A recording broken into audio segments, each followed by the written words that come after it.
Hello. So, it is 3:30, which of course means it is time for one of our after-school STEM shows here.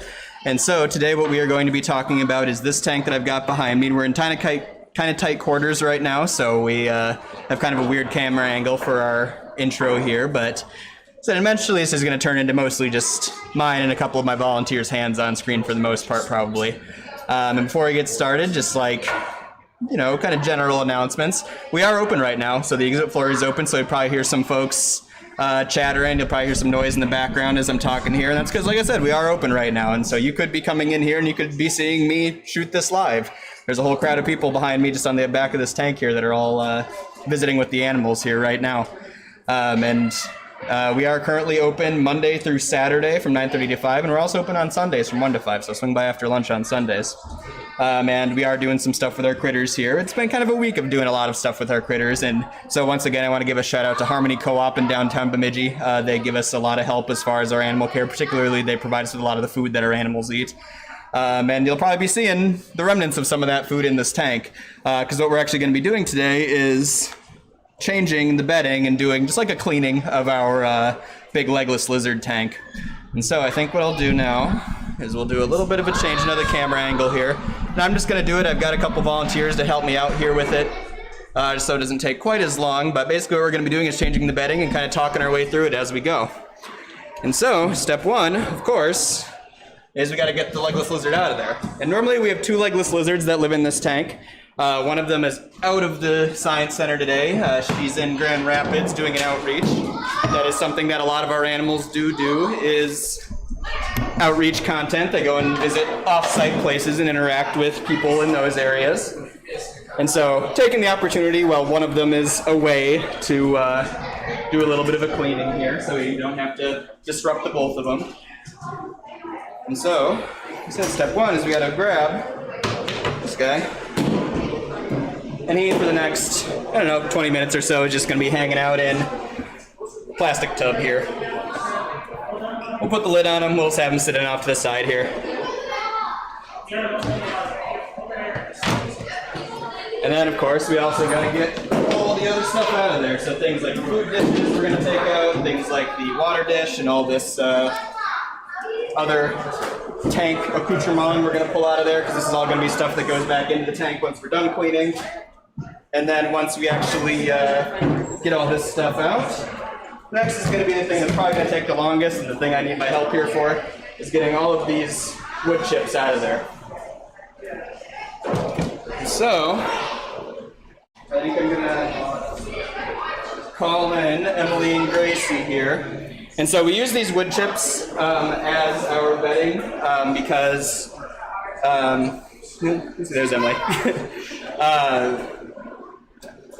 The legless lizards like to have a lot of loose bedding. They are kind of built for burrowing. And so having a lot of bedding, and specifically a lot of loose bedding, is good for them. And generally, if you can do anything besides sand, you want to try and not do sand, just because sand can be really disruptive to digestive tracts if it gets swallowed in a way that I'm not as worried about with these guys. The kind of kicker with these wood chips is that they can be a little splintery sometimes. Like when I'm in there moving around, every once in a while I'll catch a splinter. The dust can be kind of disruptive too, especially like if you're somebody who gets like dusty allergies. They can be an issue. Not generally an issue for the lizards, but as far as like if you were looking to have a bedding for your personal critter, that's something to be aware of, I think. Because I actually forgot to grab a new bag of bedding. So I'll be right back. And meanwhile, like I said, we'll have Emily and Gracie start scooping here. And so basically what I have is just dustpans, and we're just going to scoop. And I just have a trash can right below frame here that you can pour them into. Well, and these two are going to do a great job entertaining you for 2 minutes while I go and grab that other bag of bedding. I trust them implicitly. They've been volunteering with us for months at this point.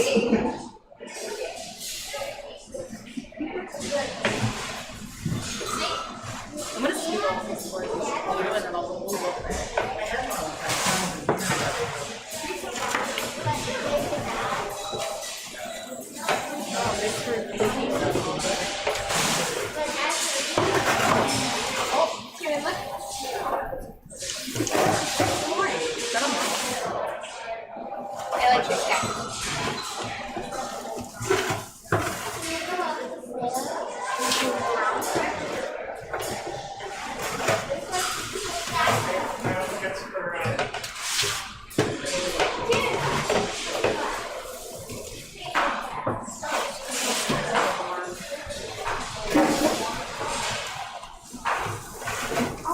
Okay, I'll move over there. No, it's okay.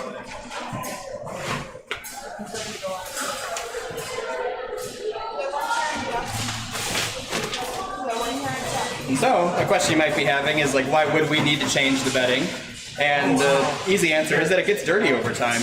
And that grime that builds up in there is, waste from the critters. It's old food that gets knocked off of the dish.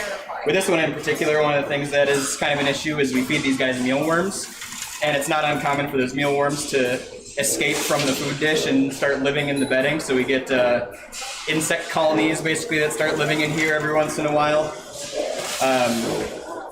Every once in a great while, you'll even start having like mold issues in here as far as like spillage from the water dish, basically. Oh.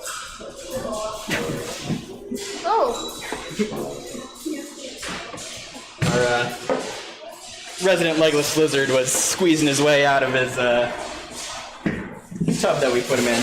Oh, oops. Stole a trash can.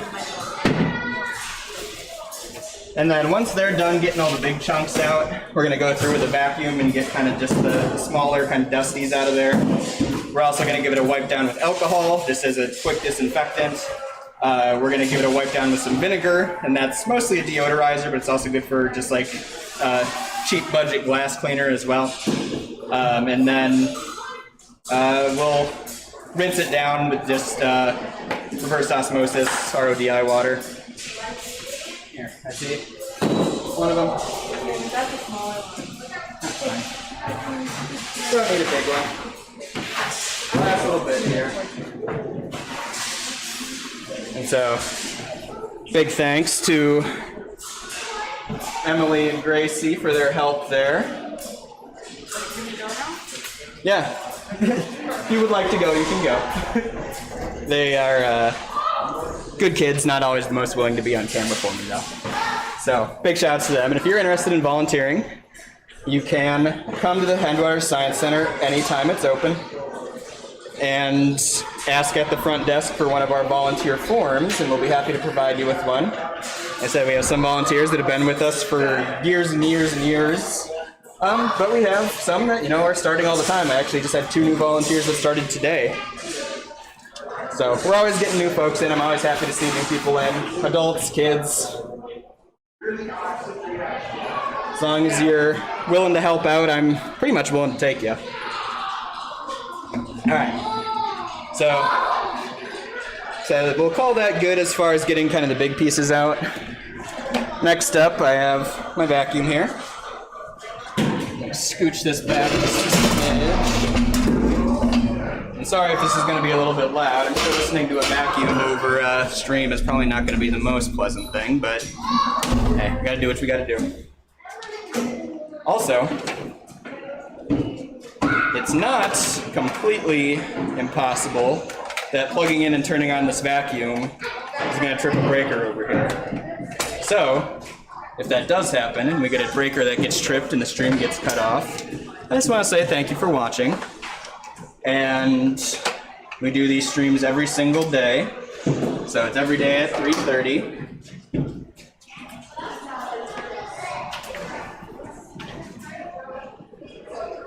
Put it over here. That way, even if it does trip a breaker, it I think is a different breaker. Like I said, just in case.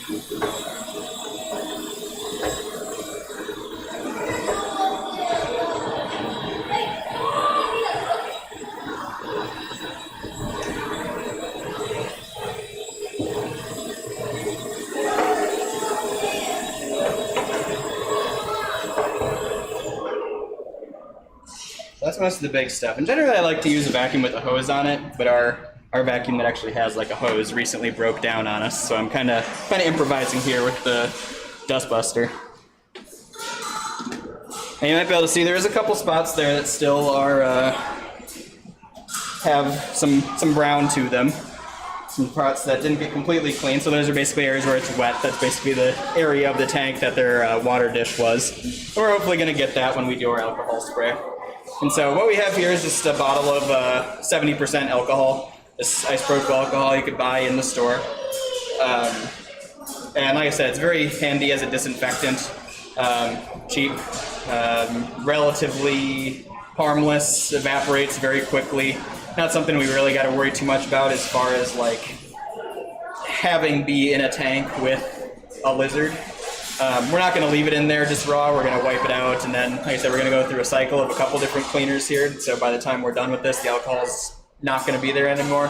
But even if it were, even if for some reason like I had to suddenly stop doing this after I sprayed it down and someone just tossed that lizard back in there, the fact that it's 70% alcohol and it's going to evaporate as fast as it's going to means that it's probably not going to be a problem. Just going to get a good coat over the inside here. What else you can maybe see? Yeah, black pad here is the heating pad for these lizards. So, good feature is, I've mentioned a couple times with all of our reptile tanks, is generally we try and have a hot side and a warm side of the tank, or a hot side and a cool side of the tank.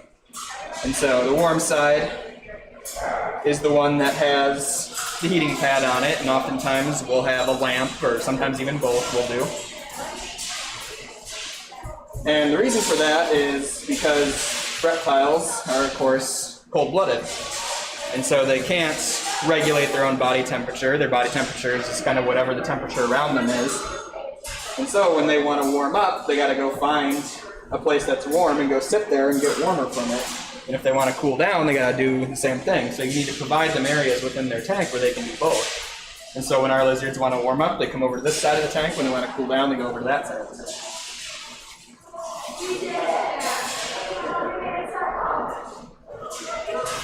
And I'm not super worried about just getting like the dust out. Like the dust isn't necessarily a thing I'm all that worried about, because we're going to be putting the same bedding back in here.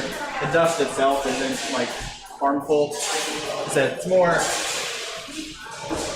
I'm less worried about the dust itself than I am as like an indicator of like it's an area that I haven't wiped down yet. Because I don't want to just drown this place in alcohol. For nothing else, because it's not very pleasant for me to stick my face in here while I'm wiping if it's too alcohol-y in there. Get this broken up. And I might hit this with a vacuum again. There's some kind of clumpies here that we're getting broken up now.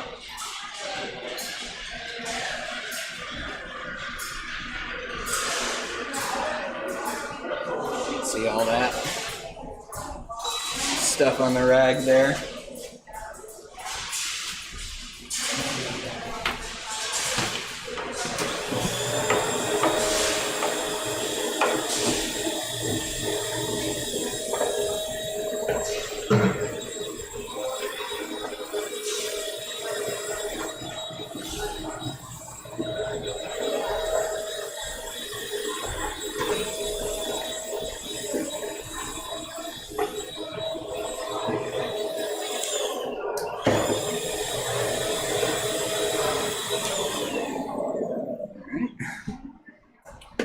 And I mentioned that part of the reason I was doing this today was because one of the legless lizards in there was on an outreach. And so all the animals we have here at the Science Center are what we would call animal ambassadors or education animals. So they have a job here. They are animals that are used in educational purposes. So their job is basically to, like I said, be ambassadors of their species. And one of the things we've been talking a lot about with these shows over the last couple of weeks is sort of ethics behind keeping animals in human care like this. And part of the rationalization that a lot of zoos and aquariums, etc., use is this idea that these animals are providing a service for the rest of their species. And of course, there is still issues with that as far as ethics. Like, that's not a catch-all, like, yeah, it's, you know, as long as you're using them for education, you can do whatever you want type of thing. But it is something to remember, is that we're not typically going to be just taking animals and keeping them for no reason. Like, it's not just for the novelty of it. It's not just for something for people to gawk at. It's the goal of any place like this. Now, I guess I can't say any place, but most places like this, every place that I've ever worked at least, has always been like to try and instill an appreciation for these animals that leads to them being, when possible, places like this will pretty much always try and use animals that would not otherwise survive out in the wild. And that's not necessarily the two legless lizards we have ended up in human care in the first place. And these are not two lizards that were necessarily the older one, the one that's not here today, I'm a little bit less sure about what the story is. We've had that one for years and years and years. It is, I think, literally. And so, but I know the newer one, the one that we have, that you guys saw right at the beginning here, and you'll see at the end when we're putting the tank back together. I know that one was actually born in, I think it was Ukraine, born somewhere in the wild. I'm not 100% sure, but if I'm remembering right with the story. Who does kind of similar traveling reptile shows, does animal content kind of like we do, kind of around the whole state of Minnesota. And so he purchased a handful. Whoops, that's alcohol. I want to do that. He purchased a few. Here, he did a little bit of a demo here for us. Soda, we'll have him in. And he had, I think it was 4 of these legless lizards. And he decided, like, hey, this legless lizard you got right now is beyond old. So the 4 he had was just the beginning of the show was probably, but he's gotten a lot better over the course of the last maybe 2 years or so is how long we've had him now. To a point where I'm very comfortable letting him come out, and I'm very comfortable even letting him get held by guests. So, if you are interested in the legless lizards, you can swing by the Science Center and visit with them.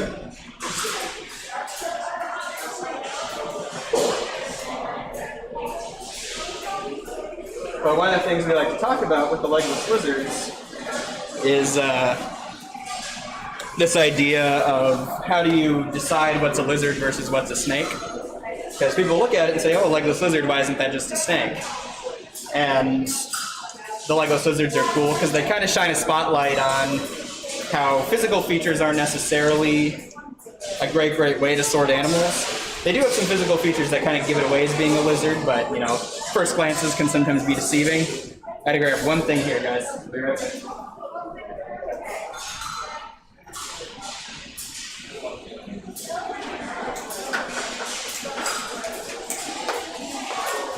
Hopefully I've got enough RO in here. But you can see I wiped it down with alcohol, I wiped it down with vinegar. A little bit of a, we'll hit the outside of it too. So the vinegar is valuable as a deodorizer. These guys aren't too stinky, some of them are kind of stinky, but these guys really aren't. Bearded dragons are kind of stinky, legless lizards ain't too bad. And it's also just okay as a glass cleaner. My rag's gonna be a little too wet for it to really do a great job here, but we'll take a pass on it, see how it goes. Worst case scenario, I do it again once you guys once we shut the stream down. But the last step I'm going to do here in a second is going to be doing a rinse of the inside of the tank with this guy. And so this is a sprayer that we have in Critter Corner, and it's got RO water, so reverse osmosis water. So this is about as pure of water as you're going to find. We have a special system in our behind the scenes here at the Science Center that takes tap water and produces RO water out of it.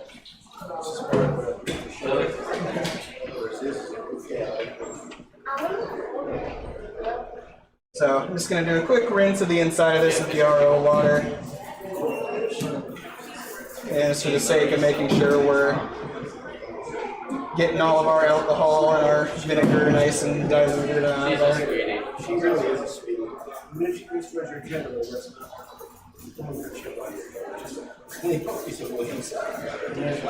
Water sprayer's getting a little low. That should be enough.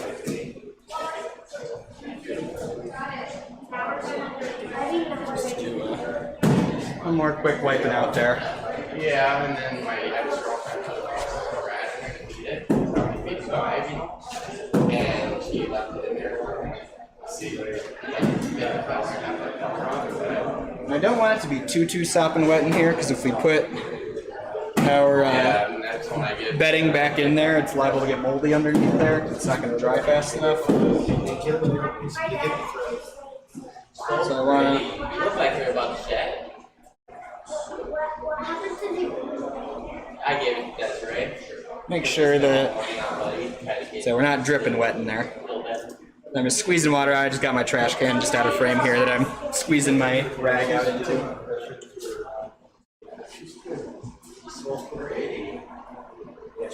And again, you can see some folks over there interacting with the ball python. Again, it's another reminder, we are open. We are open 7 days a week, so if you do want to come in and visit us, you're more than welcome to.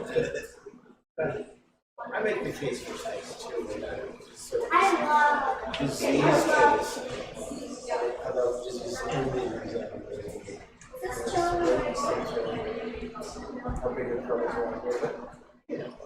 Where you guys get this one? This one came from she just a number of things over the years. She's just one of those. We're low on steak. I had to go all the way to Fargo for mine. Was it Fargo? Because, yeah, Grand Rapids, because they stopped. It doesn't need to be bone dry in there. I just don't want it to be So that was sopping wet. And these guys like a little bit more bedding than most of the other critters do. Like I said, they do like to burrow, so I like to provide them with a little more than I would put in for like a corn snake or something like that. So, got about a half bag here, and I'm probably gonna need to get a little more on top of this.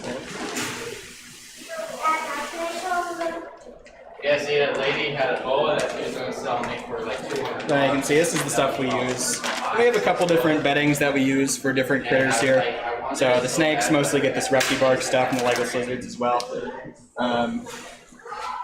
But you'll see we have like a coconut husk bedding that we use for a lot of stuff. What I want.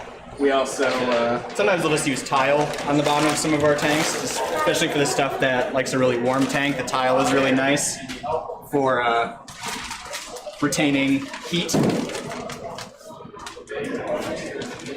just gonna add a little more, so I'm gonna have to crack a second bag here.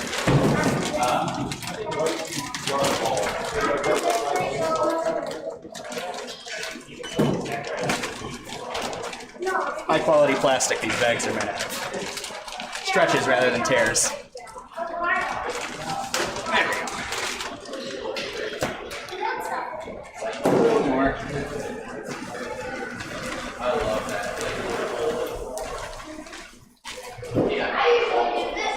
Make sure the bottom's covered, and just I like to make sure they have at least a couple inches throughout the whole thing, enough to basically fully cover their bodies over the course of the entire tank.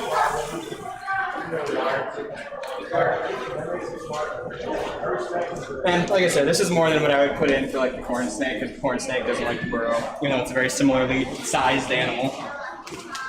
That's pretty good enough. So the bottom of the tank is actually a little lower than the edges here, so there's a good, well, maybe yay deep across the whole thing, maybe 2 inches or so. And we're gonna put back all of their crawling and hiding and going through structures here. Put back their water dish.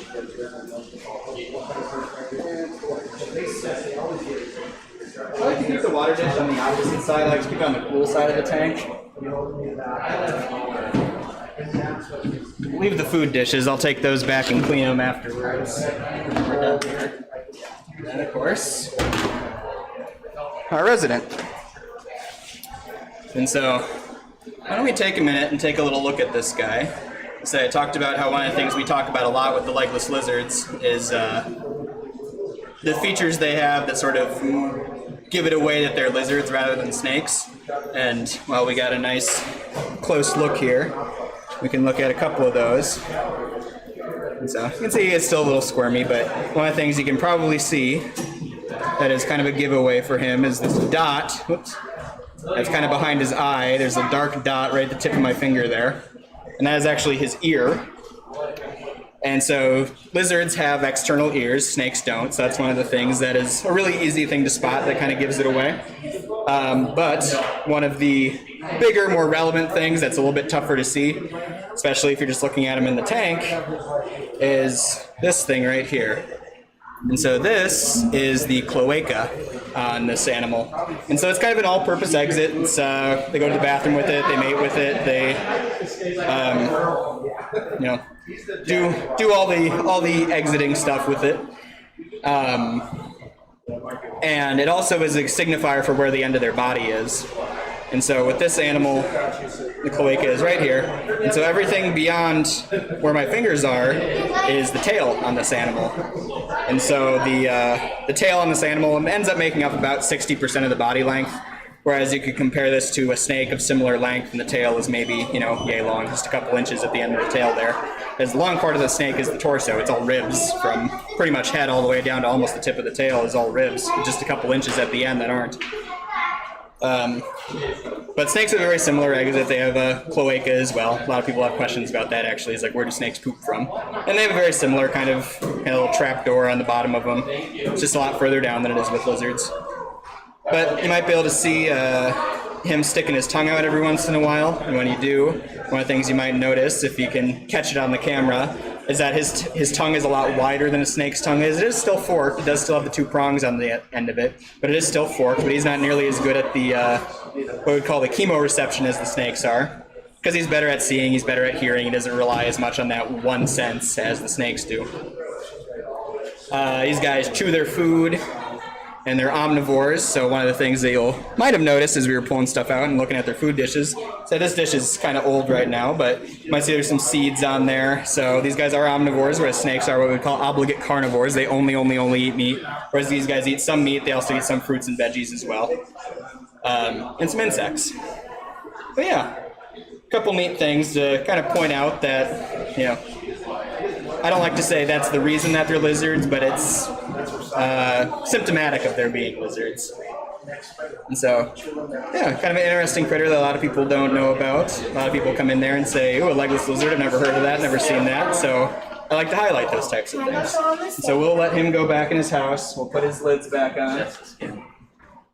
Put his light back on. And then we will call that a wrap. I'm out in the middle of Critter Corner right now, and I want to make sure that all the folks who are here get a chance to visit with everybody around me, and I'm kind of blocking off a chunk of it. So, thank you all for watching. Once again, we are open from 9:30 to 5 o'clock, Monday through Saturday, and then 1 to 5 on Sundays. Again, big thanks to the to Harmony Co-op in downtown Bemidji for providing us with a bunch of the food that our animals eat. And come in and visit us. Like I said, I love having a live audience for these things. Even when, you know, it's kind of a weird behind-the-scenes show like this, it's always interesting to have guests, you know, popping in and out, checking out what I'm doing. I think that's kind of fun. So, like I said, swing by, and if you're here at 3:30, you'll probably see me or one of the other educators doing something like this. But otherwise, see you guys.